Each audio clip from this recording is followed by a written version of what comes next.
If you want to see the future, come to India. If you want to feel the future, come to India.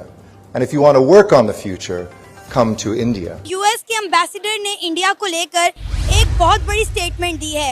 उन्होंने कहा है कि अगर आप future देखना चाहते हैं, आप देखना चाहते हैं कि फ्यूचर में कितनी तरक्की होगी, कितनी डेवलपमेंट होगी, तो इंडिया आए। जेफ बेजोस की भी एक बड़ी अहम स्टेटमेंट है कि उसने कहा था कि 21st सेंचुरी इंडिया को बिलोंग करती है। इंडिया की जो फॉरेन पॉलिसी है एक नेशनलिस्ट फॉरेन पॉलिसी, और मैं अगर ये कहूँ हिंदू नेशनलिस्ट फॉरेन पॉलिसी। दुनिया में कहीं पर भी जहाँ पे पाकिस्तानी का नाम लग जाता है ना कि ये पाकिस्तानी है, तो वो बड़ी मशकूक नज़रों से देखते हैं कि यार ये पाकिस्तानी है ना, वो ट्रस्ट करते हैं और बल्कि वो स्माइल पास करते हैं कि अच्छा ये पाकिस्तानी है, ये वो लोग हैं जो बदनाम है।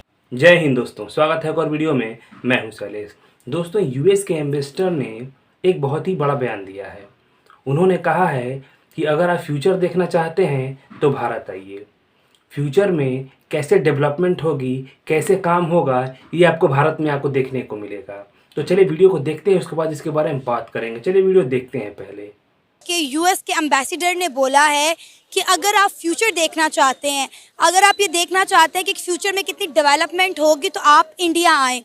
अगर हम इंडिया और अमेरिका के ताल्लुकात देखें तो कोई बहुत अच्छे ताल्लुकात नहीं रहे दोनों मुल्कों में ना है, लेकिन उसके बावजूद भी इंडिया में इतनी डेवलपमेंट हो चुकी है, इंडिया इतना ग्रो कर चुका है कि अमेरिका जैसी कंट्री इंडिया की तारीफ करने पर मजबूर होगी। और वो कह रहे हैं कि अगर आप फ्यूचर देखना चाहते हैं तो आप इंडिया आएँ। क्या कहना चाहेंगे, क्या वाकई में इंडिया इतना डेवलप है कि उसमें अपना फ्यूचर देखा जा सकता है? सबसे पहली बात ये कि ऑल्दो के इंडियंस जो हैं उन्होंने बहुत ज़्यादा प्रोग्रेस किया है लास्ट 10 ईयर्स में, लेकिन इस बयान के पीछे जो ज़्यादा वजह नज़र आती है वो जियोपॉलिटिकल रीज़न है। क्योंकि अमेरिका जो है वो इंडियंस को बहुत सपोर्ट कर रहा है, जैसे कंटेनमेंट ऑफ चाइना जो है उनका है, और इसलिए क्योंकि वो ये कभी नहीं कहेंगे कि अगर आपने फ्यूचर की प्रोग्रेस देखनी है तो आप चाइना में आए, जिनसे उनको थ्रेट्स हैं, लेकिन उनको वो अमेरिका की जो इंटरेस्ट हैं इस वक्त वो इंडिया में है, इसलिए वो उनको बहुत ज़्यादा प्रमोट कर रहे हैं। यही वजह है। सर, आपको क्या वजह नज़र आती है? देखिए, बात है तो ये रियलिटी कि इंडिया प्रोग्रेस कर रहा है, लेकिन इंडिया प्रोग्रेस कर रहा है उसके बैकग्राउंड में चीज़ें क्या हैं वो देखने वाली है। मेजर रीज़न ये है कि देखिए उस गवर्नमेंट में आज तक कभी मार्शल लॉ नहीं लगी। पॉलिटिकली वो बहुत स्ट्रॉन्ग रहे हैं। तो पाकिस्तान में आप देख लें कि ये 72 साल के अंदर मार्शल लॉ कितनी बार लगे हैं। हमारे जो पॉलिटिशियन है इनकी स्टेबिलिटी कितनी रही है, इनकी गवर्नमेंट कितना अर्सा बरकरार रही है। ये अनस्टेबिलिटी जो ना इस वजह से हम ग्रो नहीं कर सके। अगर रिजर्व लेवल के ऊपर आप देखें, वो सच कह रहे हैं अमेरिकन जो हैं, हमारे मुल्क के पास जो $10 बिलियन रिजर्व लेवल हैं, 10 बिलियन, वो भी हमने जो मांगे हुए हैं किसी सऊदी अरब से, कोई यूएई से, कोई चाइना से लेकर, वो रिजर्व लेवल है 10 बिलियन तक हैं। और आप अगर इंडिया के रिजर्व लेवल देखो वो $600 मिलियन हैं उनके पास रिजर्व। जब एक गवर्नमेंट इतनी स्ट्रॉन्ग होगी, वो क्यों नहीं अपने प्रोजेक्ट अच्छे से अच्छे चलाएंगे। हमारी जब गवर्नमेंट के पास फंड्स ही नहीं है तो क्या प्रोजेक्ट चला सकते हैं? ना वो डैम बना सकते हैं, ना वो कोई फैक्ट्री लगा सकते हैं, ना कोई इंडस्ट्री को डेवलप कर सकते हैं। ये वो रीज़न है जिसकी वजह से हमारा मुल्क नीचे जाता जा रहा है और इंडिया ग्रो ऊपर करता जा रहा है। इंडिया और पाकिस्तान एक साथ ही आज़ाद हुए, उनके पास अगर रिजर्व लेवल $600 मिलियन तक चले गए हैं, हम $10 मिलियन वो भी हमने मांगे हुए रखे हुए हैं। तो ये एक वजह है ना, उसकी एक वजह, जैसे मैम ने कहा कि 10 साल में इंडिया में बड़ी डेवलपमेंट हुई। अब देखें कि पिछले 10 सालों में हुकूमत किसकी रही है? नरेंद्र मोदी साहब की। और नरेंद्र मोदी की जब सरकार आई थी, मुझे अच्छी तरह याद है, उन्होंने मेड इन इंडिया के नाम से कैंपेन स्टार्ट की कि भाई हम जो है इम्पोर्ट नहीं करेंगे, हम एक्सपोर्ट करेंगे। आप अपने मुल्क में सब कुछ बनाएं और दूसरे मुल्कों को भेजें। तो अब आप देखना कि ये एक बहुत बड़ी वजह होती है किसी कंट्री को इकोनॉमिकली ग्रो करने के लिए। और जब जाहिर है जिस मुल्क के पास पैसा होगा, और क्या कहते हैं, पैसा पैसे को खींचता है। देखिए, इंडियंस की हमेशा से ये पॉलिसीज़ रही हैं। उनके जब भी ओवरसीज़ उनके जाते थे गल्फ़ में, तो वो कभी भी उनको अलाउ नहीं करते थे कि वो जैसे हमारे पाकिस्तान में वहाँ की बहुत सी अशिया लेके आते थे, वो लोग सिर्फ मनी लेके जाते थे। दे वर नॉट अलाउड कि वो लेके जाएं। उन्होंने अपनी मारुति को प्रमोट किया। अब उनकी जब कोलेबरेशंस हुई हैं उन कंपनीज के साथ, फिर उन्होंने मुख्तलिफ कंपनीज के साथ अपने आप को वहाँ पे गाड़ियाँ नजर आएंगी। हम अपनी यंग एज में हमेशा से उनकी वो मारुति देखते रहे हैं। इंडिया ने हमेशा अपने कौम को प्रमोट किया है। ये एक लीडर की नहीं उनकी, ये उनके एक लीडर का नहीं है, इनके जितने लीडर आए हैं, आप किसी भी लीडर को देख रहे हैं, सब लीडरों ने अपने मुल्क को ग्रो किया है। ये आप ये नहीं कह सकते नरेंद्र मोदी ने जो इसी ने सिर्फ किया है, इससे पहले भी जो आए हैं, देसाई आया, जो भी आए हैं, इंदिरा गांधी भी रही है, वो सारे अपने मुल्क के साथ मुखलस थे। उनकी लीडरशिप बहुत अच्छी आई है और ये डिपेंड सारा लीडरशिप के ऊपर करता है।